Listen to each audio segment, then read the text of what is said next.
अस्सलाम वालेकुम दोस्तों, एएच मोबाइल एंड रेफ्रिजरेशन में आपको खुश आमदीद कहता हूँ। दोस्तों, आज की इस वीडियो में मैं आपको बताऊँगा कि सैमसंग का J1 जो मोबाइल है उसका यूनिट किस तरह चेंज किया जाता है। दोस्तों, जो यूनिट होता है उसको हम अपनी ज़ुबान में टच और एलसीडी बोलते हैं। तो इसकी आपको मैं आज बताऊँगा कि टच और एलसीडी किस तरह चेंज करनी है या रिपेयर करनी है। रिपेयर तो खैर नहीं हो सकती, आपके सामने आपको नज़र आ रहा होगा कि किस तरह चेंज होनी है। तो ये उन चेंजिंग के लिए आपके पास कुछ औज़ार होने ज़रूरी हैं। तो जो आपको नज़र आ रहे हैं उनमें से सबसे पहले तो आपके पास ये ओपनर होना चाहिए, ये बहुत ज़रूरी है। उसके बाद आपके पास ये जैक ओपनर होना चाहिए, इससे जैक की ओपनिंग की जाती है। और उसके बाद ये थोड़ा सा पैनल को उठाने के लिए टूल इस्तेमाल किया जाता है। तो दोस्तों, काम शुरू करने से पहले आपको बताता चलूं कि अगर आपने हमारा channel AH mobile and refrigeration अभी तक सब्सक्राइब नहीं किया तो जल्दी से इसको सब्सक्राइब कर लें और साथ ही बेल आइकन को भी दबा दें ताकि हमारी जो नई अपलोड होने वाली वीडियो है वो आप आसानी देख सकें। और दोस्तों, 3 टूल के बारे में मैंने आपको बता दिया और जो चौथा जो टूल है वो ये है। ये बज़ाहिर तो एक एक्सरे पेपर है, तो अगर आपको ये नहीं मिलता, एक्सरे तो पूरी दुनिया में मिल जाते हैं, अगर आपके पास अवेलेबल नहीं है तो कोई प्लास्टिक का पेपर ले सकते हैं या सिम के साथ एक प्लास्टिक का थोड़ा सा हिस्सा मिलता है वो भी आप ले सकते हैं। तो अगर कुछ भी नहीं मिलता तो आपके पास अपनी शॉप का विज़िटिंग कार्ड तो होगा, वो ले सकते हैं, उसके ज़रिए भी इस्तेमाल कर सकते हैं। अब ये टूल कहाँ कहाँ पे इस्तेमाल करने हैं ये आगे मैं आपको वीडियो में बताऊंगा। तो सबसे पहले हम वीडियो स्टार्ट करते हैं। तो मोबाइल को मैं खोल लेता हूँ। अब दोस्तों, बात यह है कि मोबाइल को पूरा ओपन नहीं करना, इसलिए मैंने आपको स्क्रू ड्राइवर नहीं दिखाया, क्योंकि स्क्रू ड्राइवर इसमें इस्तेमाल ही नहीं होता। अब मोबाइल में यहाँ पे आपको एक हिफाजती कवर नज़र आ रहा होगा। ये हिफाजती कवर हमने यहाँ से उतार लेना है। ये आप देख सकते हैं, ये उतर गया। उसके बाद इसके नीचे दोस्तों एक लगी होती है स्ट्रिप एलसीडी की, तो उसको हमने इस टूल से अलहदा कर लेना है। ये आप देख सकते हैं अलहदा हो गई है। उसके बाद हमने इसको हीट गन से गर्म करना है। पूरा जो यूनिट है, पूरा जो टच है, इसको हमने हीट गन की मदद से गर्म करना है। तो गर्म करने के लिए हीट गन को भी आपने गर्म कर लेना है, उतना गर्म करना है जितना आप इसको गर्म कर सकते हैं। मैंने दोस्तों 3 या 4 के ऊपर अपनी हीट गन को सेट किया हुआ है। 3 नंबर हीट गन के ऊपर जो वॉल्यूम होता है 3 या 4 नंबर, उस पर सेट किया हुआ है। तो ये मेरे पास हीट गन है, इसको मैं थोड़ा सा यहाँ से गर्म कर लेता हूँ।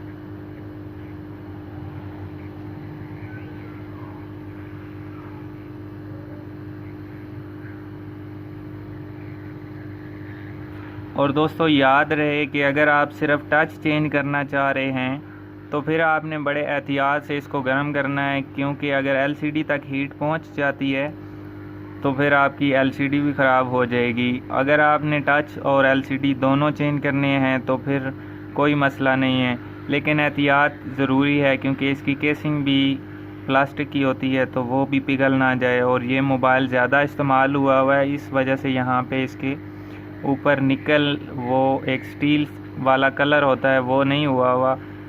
तो यहाँ पे आपको मैं दिखा देता हूँ, ये थोड़ा सा यहाँ पे कलर हुआ है। ये कलर उतर जाता है जब नया मोबाइल हो, तो उसको आप टच उतारने की कोशिश करें और ज़्यादा हीट लग जाए तो वो ख़राब हो जाता है। तो वो दोस्तों आपने एहतियात करनी है कि वो ना हो।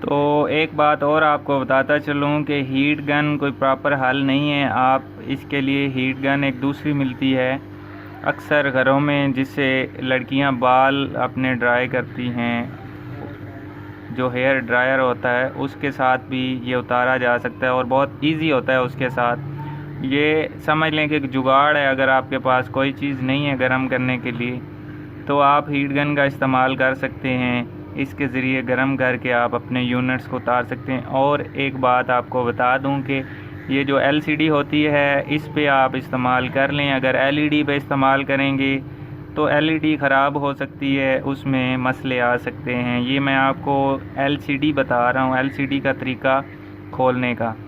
आपको पता है कि ज़्यादा जो मोबाइल सैमसंग हैं उनमें एलईडी आ रही है, तो एलईडी पे आपने हीट गन इस्तेमाल नहीं करनी। अगर करनी है तो अपने एतमाद से, अपने भरोसे से करनी है, क्योंकि उसमें एलसीडी ख़राब होने का ज़्यादा ख़तरा होता है। तो अब दोस्तों मेरे ख़्याल में ये तकरीबन गर्म हो चुका है मुकम्मल तौर पर, तो इसको हम निकाल लेते हैं। निकालने के लिए आपने क्या करना है, सबसे पहले इस टूल का इस्तेमाल करना है। इसको यहाँ से थोड़ा सा उठा लेना है और नीचे से थोड़ी सी एलसीडी भी उठा लेनी है। उसके बाद आपने एक्सरे पेपर ले लेना है और इस तरह करके मुकम्मल तौर पे आपने इसको सारा बाहर निकाल लेना है। ये दोस्तों अब आप देख सकते हैं कि इसका टच और एलसीडी दोनों हमने अलहदा कर लिए हैं। तो अब आप सोच रहे होंगे कि ये क्या चीज़ है और इसका इस्तेमाल कहाँ पे किया जाना है। ये तो अभी तक इस्तेमाल नहीं किया दोस्तों। ये एक मशीन है, इसके साथ हम गिलू जो हम लगाते हैं यहाँ पे, गिलू या डबल टेप, उसको उतारा जाता है। जैसा कि आप यहाँ पे देख सकते हैं टच के ऊपर ये डबल टेप लगी हुई है। तो बाज़ औक़ात ऐसे होता है कि ये जो डबल टेप है ये आपके मोबाइल के ऊपर चिपक जाती है, जो कि यहाँ पे ये थोड़ी थोड़ी लगी हुई है इस तरफ। तो मैं अभी आपको चला के दिखाता हूँ। बेसिक ये 12 वोल्ट की एक मोटर होती है। तो इसके ऊपर ये आगे इन्होंने कोई सिलाई लगा के, आगे पिन लगा के टूल बनाया हुआ है। मुझे इसका नाम नहीं पता, लेकिन इसका लिंक मैं आपको डिस्क्रिप्शन में दे दूँगा। अगर आप ख़रीदना चाहते हैं तो वहाँ से ख़रीद सकते हैं। बहुत इजी इसके साथ काम किया जा सकता है। अब मैं ये बटन लगा हुआ है यहाँ पे, ये आपको 2 बटन नज़र आ रहे होंगे। एक तरफ एक लाइन है और दूसरी तरफ 2 लाइनें और सेंटर में ओ बना हुआ है। सेंटर में इसका मतलब है कि यहाँ पे ये बंद हो जाती है और यहाँ पे ये सीधी चलती है इस तरफ, यानी कि ये इस तरफ चलेगी। और जो जिसकी 2 लाइनें बनी हुई हैं ये इस तरफ चलेगी, यानी कि मोटर जो है वो सीधी और उल्टी दोनों तरफ जिस तरह आप चलाना चाहते हैं चल सकती है। 2 नंबर पे उल्टी चलती है और 1 नंबर पे सीधी चलती है। अब मैं यहाँ पे चला के आपको ये उतार के भी दिखाता हूँ।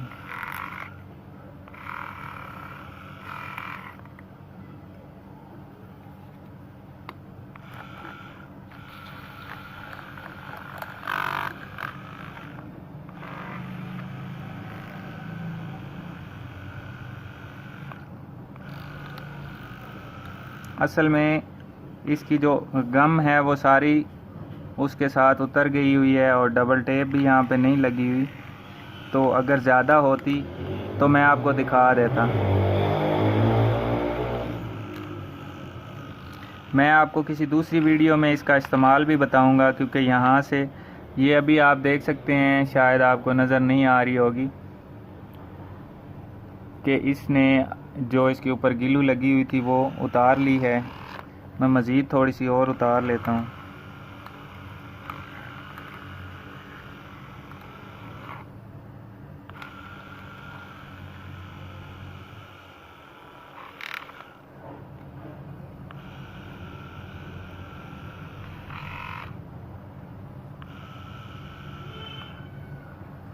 और दोस्तों अभी तक आप ये भी सोच रहे होंगे कि ये जो बटन उल्टा और सीधा चलाने वाला है, अब आपको सही वाज़ह से नज़र आ रही होगी कि इसने डबल टेप और जो गिलू होती है वो कितनी आसानी से यहाँ से खींच लिए।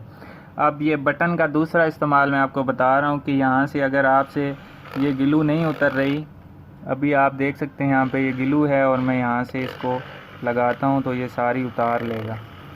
अगर आपसे बाय चांस ये कहीं से रह जाती है, थोड़ी सी नहीं उतर रही, तो फिर आप इसको उल्टा चला सकते हैं। ये अब मैंने बटन नीचे कर दिया है तो अब ये उल्टा चलना शुरू हो जाएगी दूसरी तरफ, तो ये आसानी से यहाँ से सफाई कर देगी।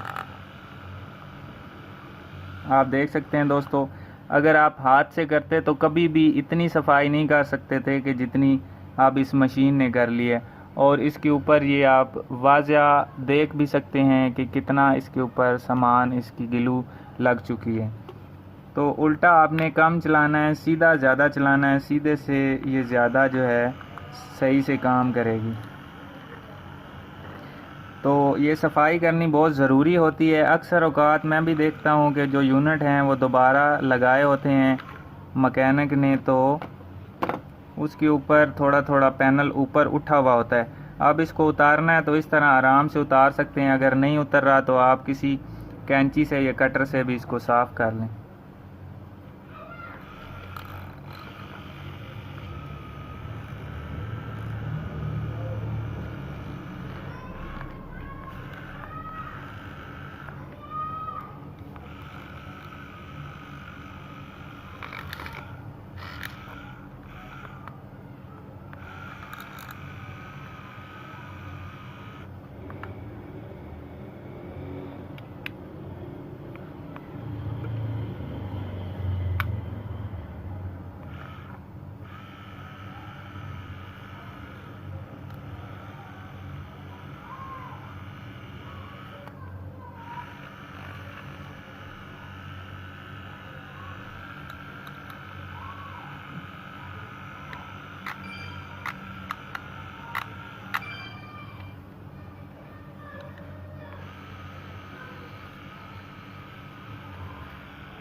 तो दोस्तों, जब आपको लगे कि सारी ग्लू उतर चुकी है, कि आपने उतार दी है, उसके बाद आपने MBC या CTC पेट्रोल वगैरह जो आप इस्तेमाल करते हैं क्लीनिंग के लिए, आपने उसका इस्तेमाल करना है। तो मेरे पास ये MBC है, मैं इसको सफाई के लिए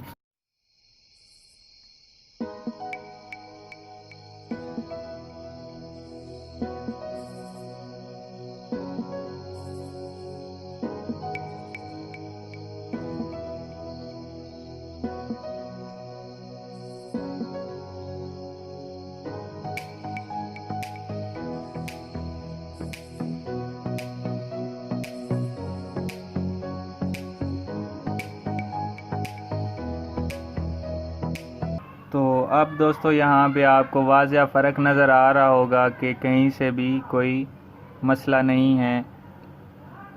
ये यहाँ पे जो आपको पीला पीला नज़र आ रहा है, ये इसके साथ कलर इस तरह हो चुका है इसका, तो इस वजह से। अब दोस्तों इसके ऊपर आसानी से यूनिट हम फिट कर लेंगे। तो मैं अभी आपको दिखाता हूँ कि यूनिट आपने किस तरह लगाना है। तो दोस्तों मेरे पास ये यूनिट है, ये इसका टच है और ये इसकी LCD है। तो इन दोनों को हम पहले जोड़ लेते हैं। जोड़ने से मुराद के टच जो है वो LCD की जो स्ट्रिप होती है उसमें लगा देना है ताकि टच वर्किंग में रहे। तो यहाँ पे इस फ्लेक्स को हमने, ये जो इसका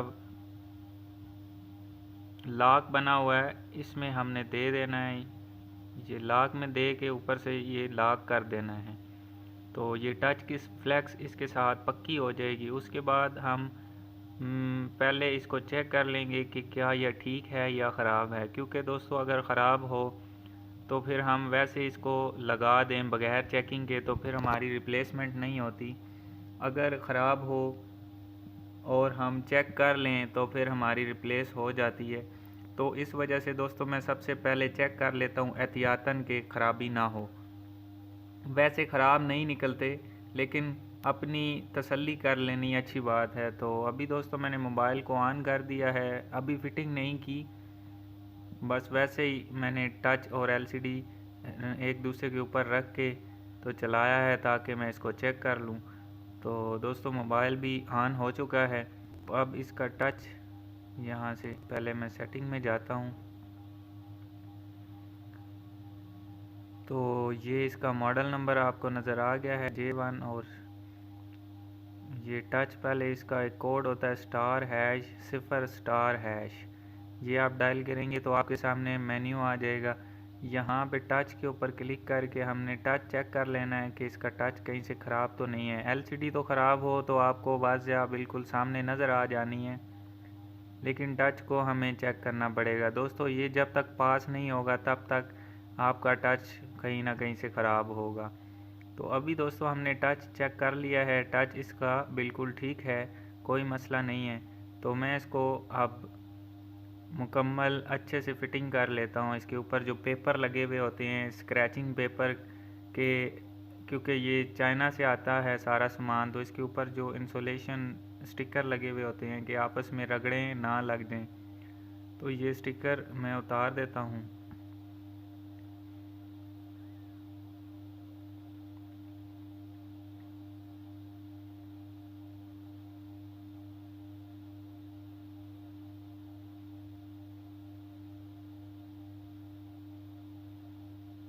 तो ये स्टिकर होता है दोस्तों, आप देख सकते हैं इसके ऊपर एक पेपर ये जो लगा हुआ था ये मैंने उतार दिया है, और इसके नीचे डबल टेप लगी हुई है ताकि हम टच को आसानी से लगा सकें।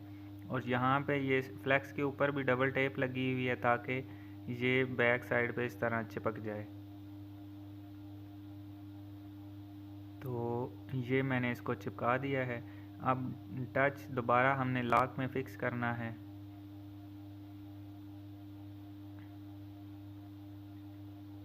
टच की फ्लैक्स बड़े आराम से आपने इसके अंदर डाल के तो फिर आपने लॉक कर देना है।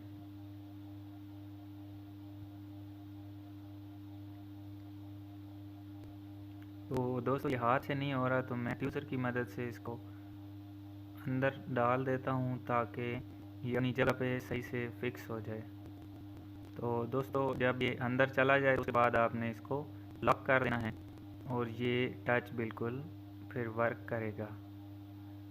अभी दोस्तों एलसीडी इसके साथ चिपकानी नहीं है, एलसीडी को हमने पेपर उतारना है और उसके बाद भी नहीं हमने चिपकानी, क्योंकि अगर उल्टी चिपक गई तो फिर थोड़ा सा मसला हो जाएगा। इसलिए मैं आपको बताऊंगा कि किस टाइम आपने एलसीडी टच के साथ जोड़नी है। तो अभी दोस्तों इस तरह आपने पकड़ लेनी है टच और एलसीडी आपने रख देनी है इनर में। इसका जो इनर है उसमें रख के फिर आपने टच इसके ऊपर दबा देना है और वो एलसीडी अपनी जगह पे जाके फिक्स होगी। अगर आप वैसे ही इसको रख देंगे टच के साथ चिपका देंगे तो थोड़ा सा ये इधर उधर होने की वजह से फिर टच आपसे नहीं लग पाएगा। तो अभी आप देख सकते हैं अपनी जगह पे टच भी बिल्कुल सही हो गया और ये एलसीडी इसकी मैं स्ट्रिप लगा देता हूँ।